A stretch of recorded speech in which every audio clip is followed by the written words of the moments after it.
Hi, Dan with 3D Auto Repair. Today we're looking at a 1997 Ford F350 bucket truck. A lot of municipalities like these older trucks. They're very reliable. They don't get a lot of miles on them, but they do get a lot of hours on them with the engine needing to be running in order to operate the hydraulics for the lift bucket for different types of things that they like to do with them, you know, putting different banners up along city streets and that type of thing.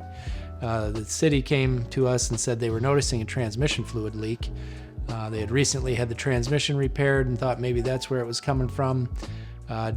Based on our initial inspection, after we removed a few components, we noticed that the fluid was actually coming out from what they call a driveline brake or a parking brake. We let them know that that was where the fluid was coming from. Unfortunately, on these types of units, they're basically not serviceable, so we had to find a replacement part for it, which can be a little bit difficult from time to time based on the age of the vehicle.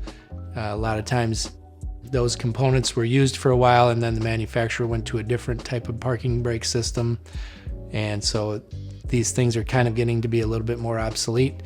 Thankfully, we do have some great sources for parts like this that we can call on, and they are very good at helping us find a little bit more rare parts that trucks like this need to have. They're still in great shape, still run really well. They're just getting to be a lot of years on them, and unfortunately those parts are not in stock or as readily available as a newer model would be. Got a new unit, put it in the vehicle, let it run for a while, make sure everything was good, no more leaking. The city was happy to have their vehicle back in action. They had some fall banners to put up along their main street. So if you have a larger vehicle, we do some fleet maintenance. We're not afraid to work on vehicles with with buckets on them, or bigger box trucks, that type of thing.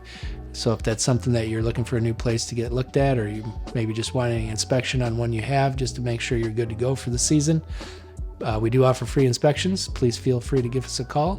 My name's Dan. I look forward to seeing you at the shop. And please share this video so other people out there like you can get this information.